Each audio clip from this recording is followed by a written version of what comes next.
Hi, this is Jason, and this is my daily vlog called Living with CMT. I hope you enjoy.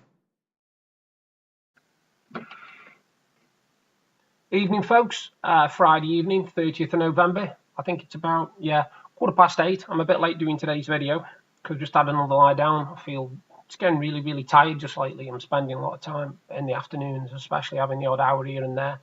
I don't know whether it's the cold, CMT or what. This is the last video you'll have like this. It comes off in less than 4 hours. Ooh, not bad, not bad. Total so far 148, which is a really good amount. I've enjoyed doing it, but it's been a bit of a struggle this year. Like I said, it's got very, very itchy and it's got very irritating. I couldn't live like that all the time. I did threaten my wife and said that I was going to do it to start a new year for a month, but I'm not going to. It's cruel. I hope you're all well. Like I said, we were supposed to be going to the light switch on in the village tonight, but the weather has been horrendous. It really has been bad. We've probably had intermittent bursts of blue sky, but most of the time it's been absolutely plastering it down or really, really windy. Tomorrow, they haven't given out such bad weather, so we might be going down to the town centre to watch the light switch on down there, because there's one at St John's Square in Blackpool. So if you're in the area or you won't get down there, the festivities go on from like 2 o'clock onwards. I think the light switch on's about 6. Some mush from Coronation Street's turning them on, but I don't know who he is. I wouldn't know him if I fell over in Coronation Street, EastEnders, Emmerdale, Summit, anyway, one of them. I don't know him. We don't go for that.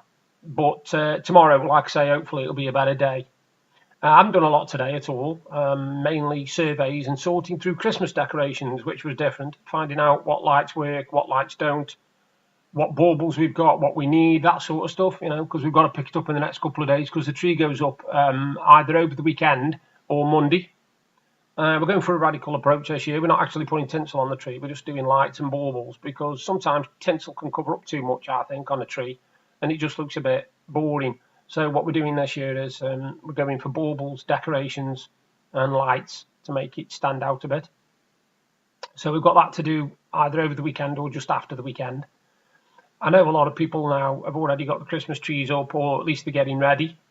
I can't believe that I'm starting on my advent calendar tomorrow. That has gone so fast, really fast, because I bought it in the middle of October, so I've had it like 6 weeks, 6 or 7 weeks, and it just doesn't seem like 5 minutes, to be honest with you.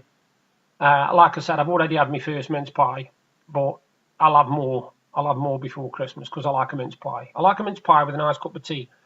And something a couple of years ago, which we'd never had before, we were in Cleveland's and it was freezing cold. It was in the winter. I think it was January, actually.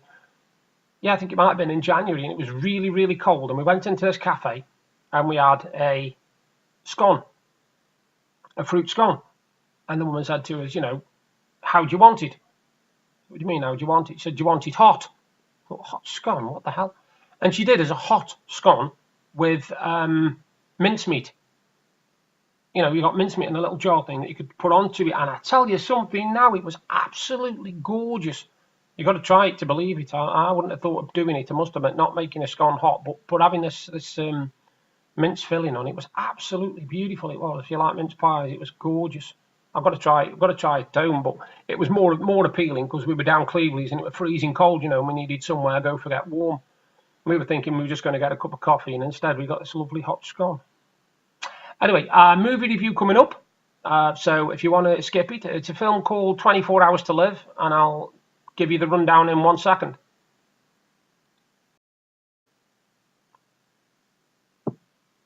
Right, this film stars, let me get this right now, Ethan Hawke, Liam Cunningham, Paul Anderson, and Rutger Hauer, if I'm not mistaken. And I wasn't reading that off screen, I was reading it off my brain cells that are up there somewhere. Anyway, what it basically is, it's about a man who's a soldier. Well, he's like a soldier mercenary for this undercover dudes or whatever. Anyway, he is like I say, undercover, and he gets sent on a mission. And he gets sent on this mission to basically kill this woman who's got this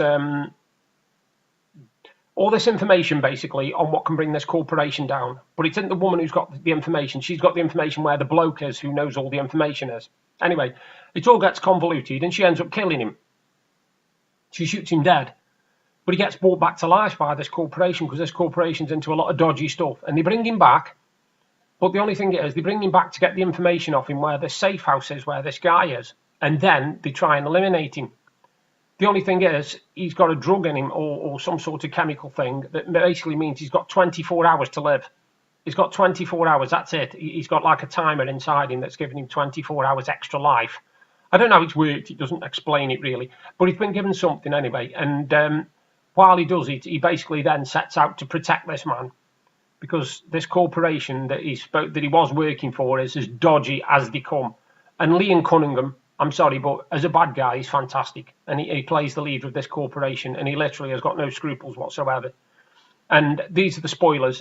You actually find out that this corporation had his wife, the main guy's wife and child killed to keep him in the corporation so that he wouldn't leave.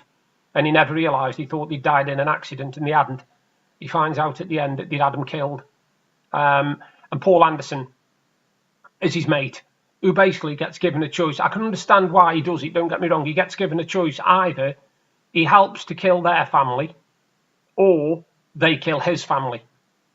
So he's left between a rock and a hard place. What do you do? I mean, this corporation has literally got about 4 million mercenaries. You know what I mean? They pay anybody to kill anybody. They will wipe anybody off the face of the earth, and you won't even know they've existed. So I'd give this one a 6 or a 7 because it was good. There's some really rough parts in it as well, but it's some good acting, clever scenario. Rutger Hauer plays a funny character, but then again, Rutger Hauer's Rutger Hauer.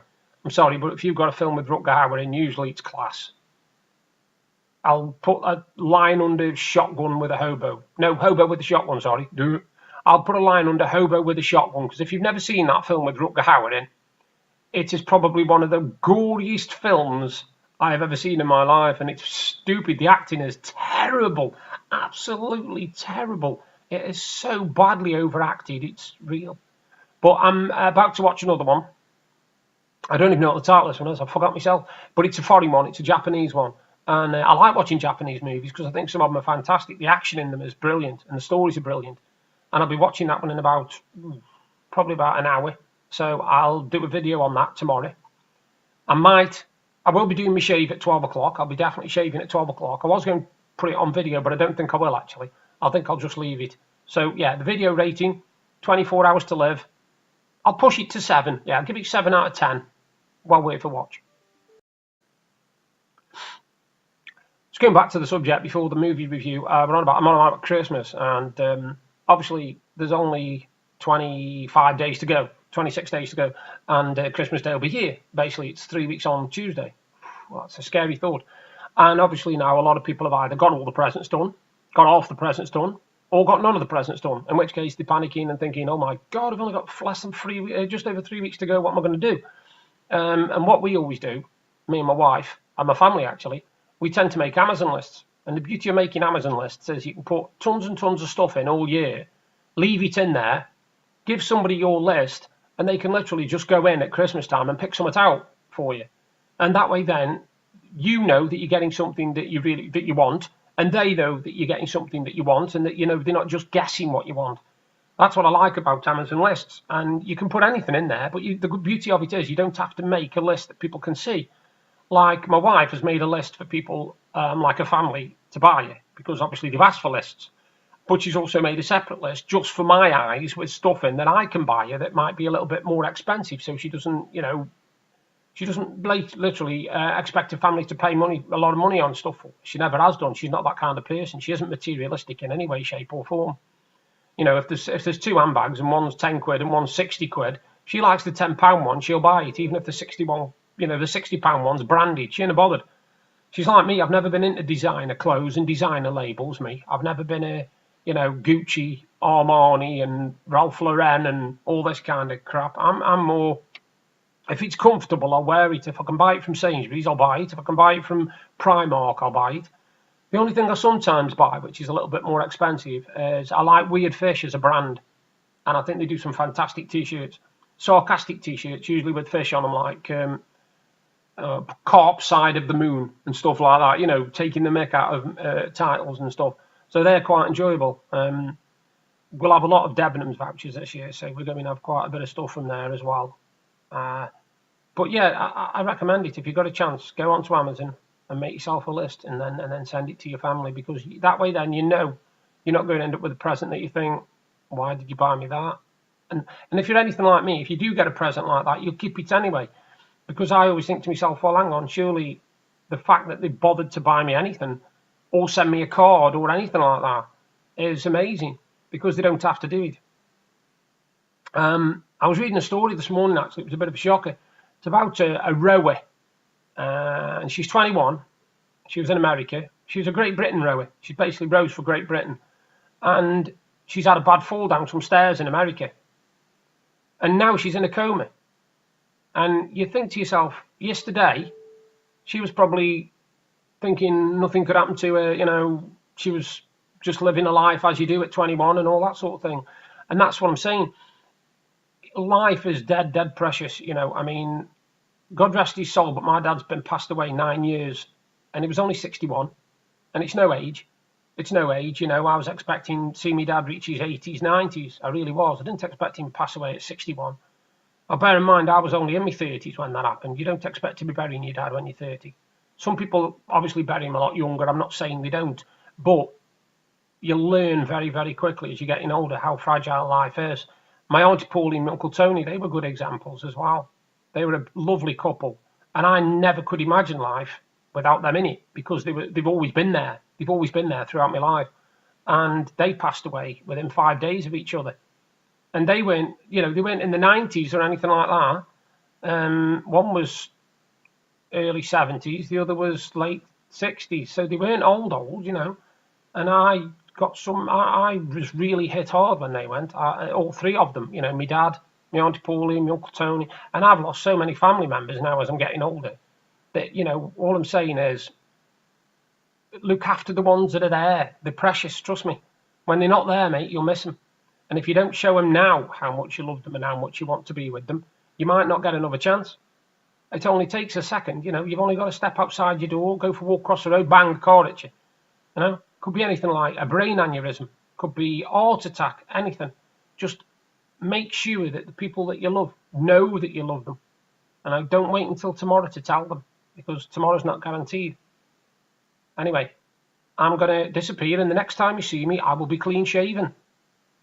So goodbye for now, and I will see you in December. If you're enjoying the videos I'm doing and you want to see more, you can subscribe by clicking the link there. And if you want to see my exciting day from yesterday, you can click up there. Thank you again for taking the time to watch my videos. Bye for now.